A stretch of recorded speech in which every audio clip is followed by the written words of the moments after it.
পৃথিবীর প্রধান ধর্মগুলোকে প্রধানত দুই ভাগে ভাগ করা যায়, সেমেটিক ধর্ম আর নন সেমেটিক ধর্ম। সেমেটিক ধর্ম হলো সেই সব ধর্মগুলো যেগুলো অনুসরণ করে সেমাইটরা। এই সেমাইট কারা? সেমাইট মানে হলো যারা শেমের বংশধর। আর বাইবেলে উল্লেখ করা হয়েছে ওল্ড টেস্টামেন্টে বুক অব জেনেসিসের 5 থেকে 11 অধ্যায়ে শেমের নাম উল্লেখ করা হয়েছে। এই শেম হলেন নবী নূহ আলাইহিস সালামের ছেলে, নূহ নবীর ছেলে। তাহলে সেমেটিক ধর্ম হলো সেই ধর্মগুলো যেগুলো মেনে চলে সেমাইটরা, শেমের বংশধরেরা, ইহুদিরা, তারপর আরবরা, আসিরিয়ান, ফিনিশিয়ান। তাদের ভাষা ছিল হিব্রু, আরবি, অ্যারামাইক, ফিনিশিয়ান ইত্যাদি। সেমেটিক ধর্মগুলোর মধ্যে প্রধান হল ইহুদি ধর্ম, খ্রিস্টান ধর্ম আর ইসলাম।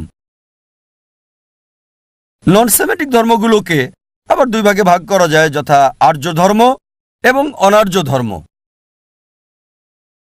আর্য ধর্ম হল সেই ধর্মগুলো যেগুলো পালন করত আর্যরা, ইন্দো ইউরোপিয়ান ভাষায় কথা বলা শক্তিশালী একটা জাতি, যারা এসেছিল ইরান আর উত্তর ভারত থেকে। সময়টা ছিল দ্বিতীয় মিলেনিয়ামের প্রথম অর্ধাংশে, তার মানে খ্রিস্টপূর্ব 2000 থেকে 1500 সালের মধ্যে। আর্য ধর্মকে আবার দুই ভাগে ভাগ করা যায়, বৈদিক ধর্ম এবং নন বৈদিক ধর্ম। বৈদিক ধর্ম হলো সেই ধর্ম যেখানে লোকজন বেদকে অনুসরণ করে। বর্তমানে এই ধর্মটাকে ভুল করে বলা হয় হিন্দুইজম বা ব্রাহ্মণিজম, তবে সঠিক শব্দটা হবে বেদান্তবাদী। নন বৈদিক ধর্ম হল সেই আর্য ধর্ম যারা বেদ মেনে চলে না, যেমন শিখ ধর্ম, জৈন ধর্ম ইত্যাদি। জোরাস্ট্রিয়ানিজম হল আরেকটি আর্য ধর্ম, এটার সাথে হিন্দুইজমের কোনো সম্পর্ক নেই।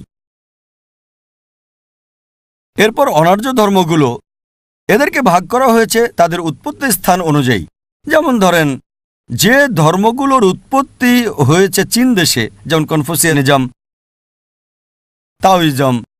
তারপর কিছু ধর্মের উৎপত্তি হয়েছে জাপানে, যেমন শিন্টোইজম ইত্যাদি।